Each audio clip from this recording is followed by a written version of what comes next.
Assalamualaikum warahmatullahi wabarakatuh. Apa kabar sahabat Toko Mandi Indonesia? Ketemu lagi dengan saya Hanafi, tim Toko Mandi Indonesia. Sahabat Toko Mandi Indonesia, ada pertanyaan masuk. Pertanyaannya menarik sekali bahwa Mas, saya masih di luar negeri.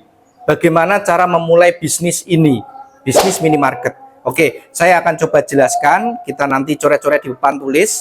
Jadi supaya nanti apa yang saya sampaikan bisa diterima dengan baik. Oke, yuk.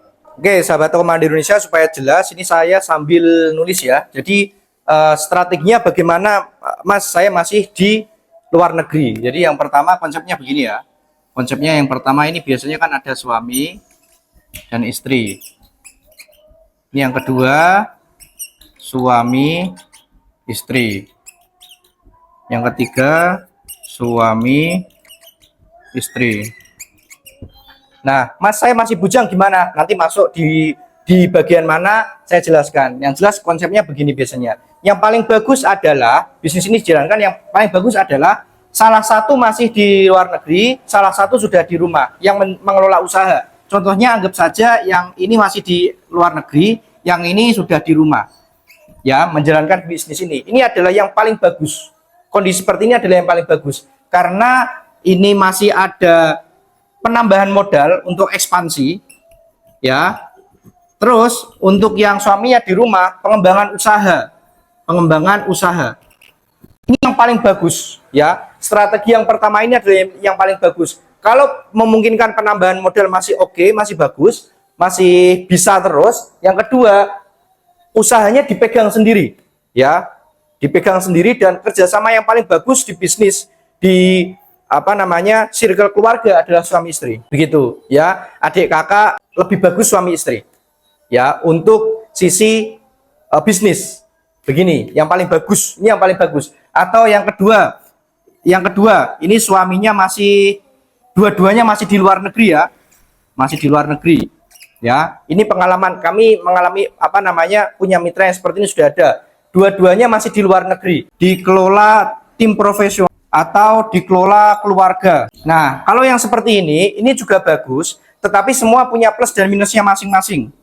Ya, punya plus dan minus. Kalau tim profesional, plusnya adalah bisnis ini berjalan di atas profesionalitas. Itu plusnya. Minusnya adalah mencari tim profesional yang jujur itu bukan sulit tapi cukup sulit. Ya, PR-nya itu adalah kejujuran.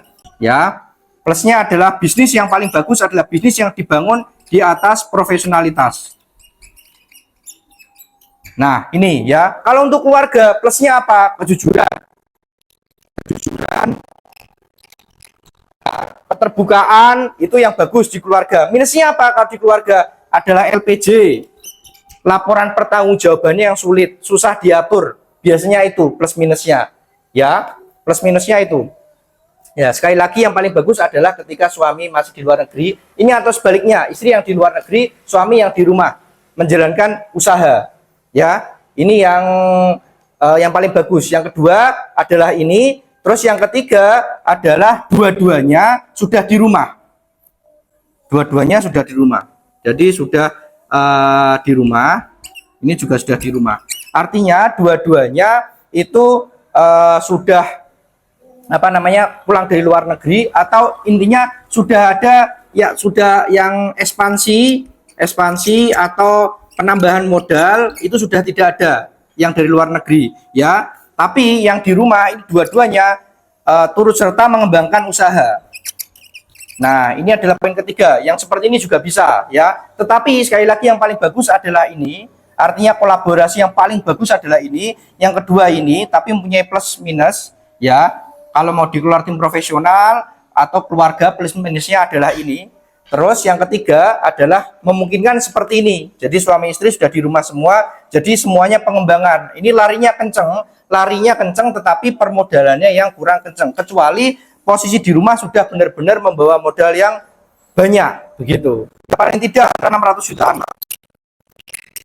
Sudah punya bangunan. Tapi nanti yang dipakai untuk usaha adalah 400 juta dulu. Terus yang 200 jutanya ini bisa untuk pengembangan, begitu. Kenapa? Kenapa nggak langsung 600, Mas? Kenapa 400 dulu? 400 ini adalah namanya orang usaha, itu namanya banyak cek ombaknya, begitu. 200-nya adalah ketika ada perluasan, perlebaran begitu. Karena namanya kita nggak mungkin buka usaha langsung 100% diterima masyarakat semua. Enggak, pasti ada yang nggak diterima, ada yang diterima, kan begitu. Makanya kita ada spare 200 juta ini ketika untuk ekspansi begitu. Ya, jadi spekulasinya biar tidak terlalu loss begitu. Ya, ini yang paling bagus. Begitu ya, sahabat Toko Mandiri Indonesia. Mudah-mudahan sahabat Toko Mandiri Indonesia yang di luar negeri dimudahkan Allah Subhanahu wa taala dalam mencari modal, dan apabila mempunyai mimpi atau keinginan buka minimarket atau buka usaha dimudahkan. Yang paling penting adalah jadi pengusaha harus rasional ya. Jangan mudah melihat iming-iming. Ya, bisnis ini. Jadi cari perbandingan. Termasuk tentang minimarket, silahkan cari dari referensi tempat lain supaya sahabat Toko Mandiri Indonesia punya banyak referensi. Mana yang bisa saya pakai, mana yang bisa saya tidak pakai. Kenapa? Karena bisnis di dunia bisnis itu bukan mana yang paling benar ya, tapi adalah mana yang paling pas dilaksanakan saat itu begitu ya. Karena bisnis itu faktornya banyak ya keberuntungan lah, ya privilege lah, ya pinter lah, ya kerja keras lah, semuanya, dan semuanya punya sukses story masing-masing. Ada yang ngomong kunci sukses adalah yang penting berani, Bob Sadino. Ada yang kunci sukses adalah relasi, ada yang bilang kunci sukses adalah modal, ada yang bilang kunci sukses adalah kekuatan langit, banyak berdoa, banyak ikhtiar. Semuanya punya sukses story masing-masing. Mana yang pas bagi sampean, mana yang pas, itu yang dijalankan. Terima kasih. Assalamualaikum warahmatullahi wabarakatuh.